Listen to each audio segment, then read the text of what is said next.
श्री साई सच्चरित्र अध्याय 3।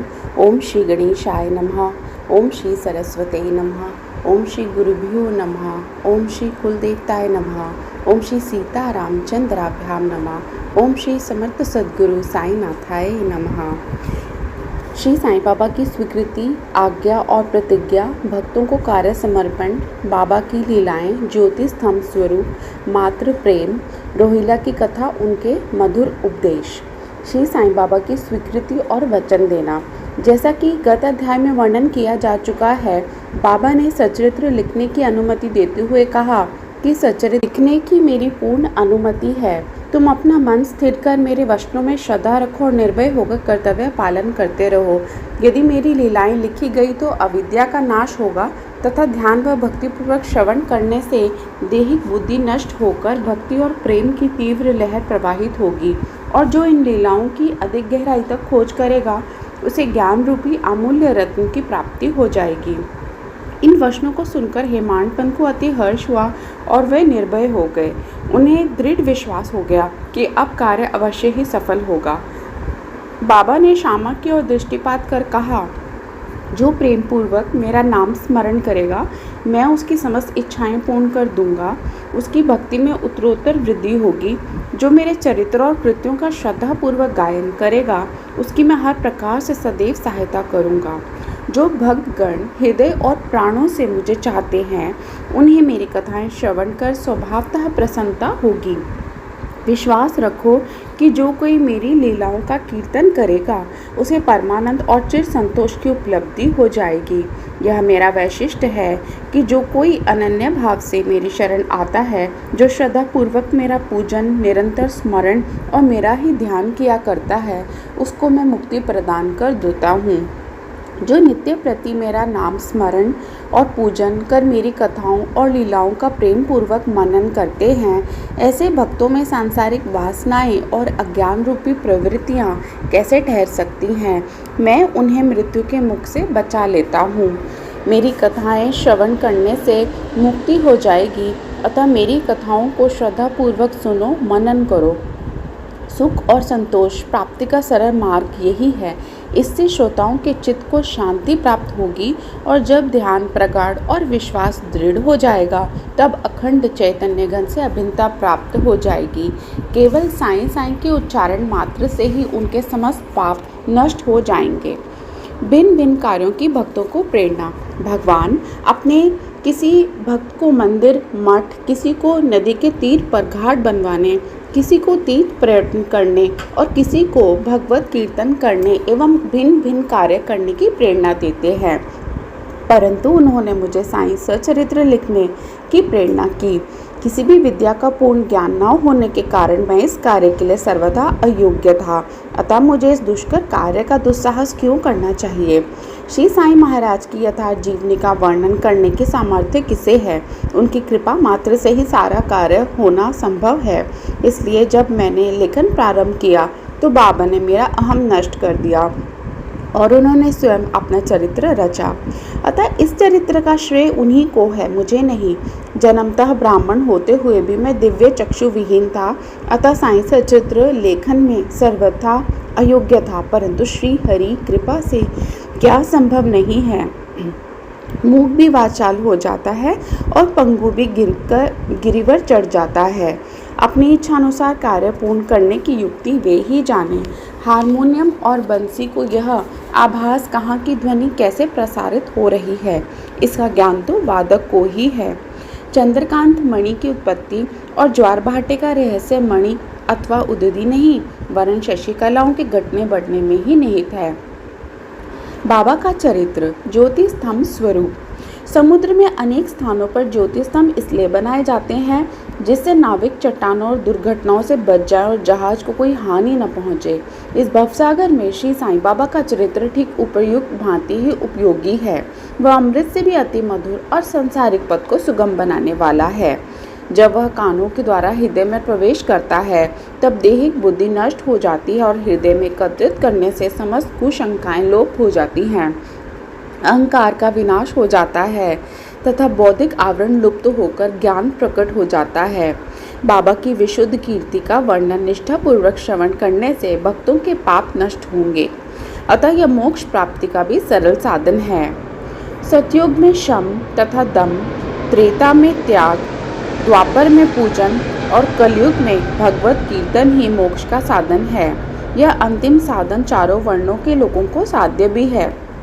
अन्य साधन योग, त्याग, ध्यान धारणा आदि आचरण करने में कठिन है, परंतु चरित्र तथा हरि कीर्तन का श्रवण तो अत्यंत ही सुलभ है। केवल उन पर ध्यान देने की ही आवश्यकता है। कथा श्रवण और कीर्तन से इंद्रियों की स्वाभाविक विषयासक्ति नष्ट हो जाती है और भक्त वासना रहित होकर आत्म साक्षात्कार की ओर अग्रसर हो जाता है। इसी फल को प्रदान करने के हेतु उन्होंने सच्चित्र की रचना कराई। भक्तगण अब सरलता पूर्वक चरित्र का अवलोकन करें और साथ ही उनके मनोहर स्वरूप का ध्यान कर गुरु और भगवत भक्ति के अधिकारी बने तथा निष्काम होकर आत्म साक्षात्कार को प्राप्त हों। साईं सच्चरित्र का सफलतापूर्वक संपूर्ण होना यह साईं महिमा ही समझे। हम तो केवल एक निमित्त मात्र ही हैं। मात्र प्रेम, गाय का अपने बछड़े पर प्रेम सर्वविदित ही है। उसके स्तन सदैव दुख से पूर्ण रहते हैं और जब भूखा बछड़ा स्तन की ओर दौड़कर आता है तो दुख की धारा स्वतः प्रवाहित होने लगती है।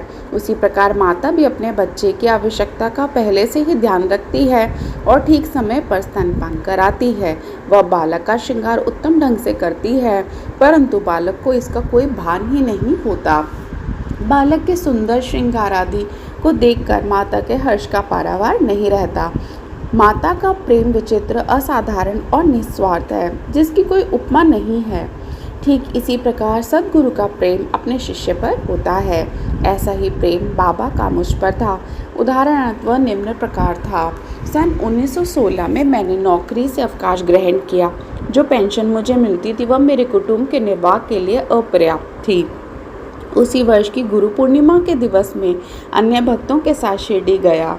वहाँ अन्ना चिंचड़ीकर ने स्वतः ही मेरे लिए बाबा से इस प्रकार प्रार्थना की, इन पर कृपा करो, जो पेंशन इन्हें मिलती है वह निर्वाह योग्य नहीं है। कुटुंब की वृद्धि हो रही है, कृपया और कोई नौकरी दिला दीजिए ताकि इनकी चिंता दूर हो और ये सुखपूर्वक रहें। बाबा ने उत्तर दिया कि इन्हें नौकरी मिल जाएगी, परंतु अब इन्हें मेरी सेवा में ही आनंद लेना चाहिए। इनकी इच्छाएं सदैव पूर्ण होंगी। इन्हें अपना ध्यान मेरी ओर आकर्षित कर अधार्मिक और दुष्ट जनों की संगति से दूर रहना चाहिए। इन्हें सबसे दया और नम्रता का बर्ताव और अंतःकरण से मेरी उपासना करनी चाहिए। यदि ये इस प्रकार आचरण कर सकें तो नित्य आनंद के अधिकारी हो जाएंगे। रोहिला की कथा। यह कथा श्री साईं बाबा के समस्त प्राणियों पर समान प्रेम की सूचक है। एक समय रोहिला जाति का एक मनुष्य शिरडी में आया। वह ऊंचा, पूरा, सुदृढ़ एवं सुगठित शरीर का था। बाबा के प्रेम से मुग्ध होकर वह शिरडी में ही रहने लगा। वह आठों प्रहर अपनी उच्च और कर्कश आवाज़ में कुरान शरीफ के कलमे पढ़ता और अल्लाह अकबर के नारे लगाता था। शिरडी के अधिकांश लोग खेतों में दिन भर काम करने के पश्चात जब रात्रि में घर लौटते तो रोहिला की कर्कश पुकारें उनका स्वागत करती थी। इस कारण उन्हें रात्रि में विश्राम न मिलता था, जिससे वे अधिक कष्ट और असुविधा का अनुभव करने लगे। कई दिनों तक तो वे मौन रहे, परंतु जब कष्ट असहनीय हो गया तब उन्होंने बाबा के समीप जाकर रोहिला को मनाकर इस उत्पात को रोकने की प्रार्थना की। बाबा ने उन लोगों की इस प्रार्थना पर ध्यान न दिया। इसके विपरीत गांव वालों को आड़े हाथों लेते हुए बोले कि वे अपने कार्य पर ही ध्यान दें और रोहिला की ओर ध्यान न दें। बाबा ने उनसे कहा कि रोहिला की पत्नी बुरे स्वभाव की है और वह रोहिला को तथा मुझे अधिक कष्ट पहुंचाती है, परंतु वो उसके कलमों के समक्ष उपस्थित होने का साहस करने में असमर्थ है और इसी कारण वह शांति और सुख में है। यथार्थ में रोहिला की कोई पत्नी न थी। बाबा का संकेत केवल कुविचारों की ओर था। अन्य विषयों की अपेक्षा बाबा प्रार्थना और ईश आराधना को महत्व देते थे। अतः उन्होंने रोहिला के पक्ष का समर्थन कर ग्रामवासियों को शांतिपूर्वक थोड़े समय तक उत्पात सहन करने का परामर्श दिया। के मधुर अमृतोपदेश। एक दिन दोपहर की आरती के पश्चात भक्तगण अपने घरों को लौट रहे थे, तब बाबा ने निम्नलिखित अति सुंदर उपदेश दिया।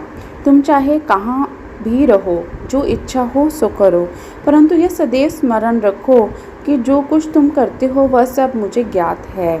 मैं ही समस्त प्राणियों का प्रभु और घट घट में व्याप्त हूँ। मेरी ही उदर से समस्त जड़ व चेतन प्राणी समाये हुए हैं।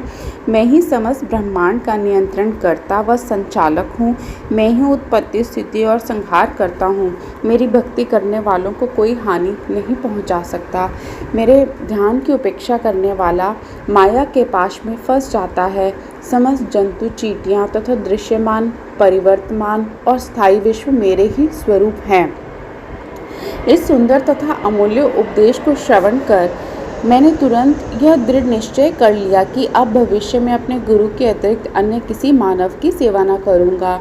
तुझे नौकरी मिल जाएगी। बाबा के इन वचनों का विचार मेरे मस्तिष्क में बार बार चक्कर काटने लगा। मुझे विचार आने लगा, क्या सचमुच ऐसा घटित होगा? भविष्य की घटनाओं से स्पष्ट है कि बाबा के वचन सत्य निकले और मुझे अल्पकाल के लिए नौकरी मिल गई। इसके पश्चात मैं स्वतंत्र होकर एक छित से जीवन पर्यंत बाबा की ही सेवा करता रहा।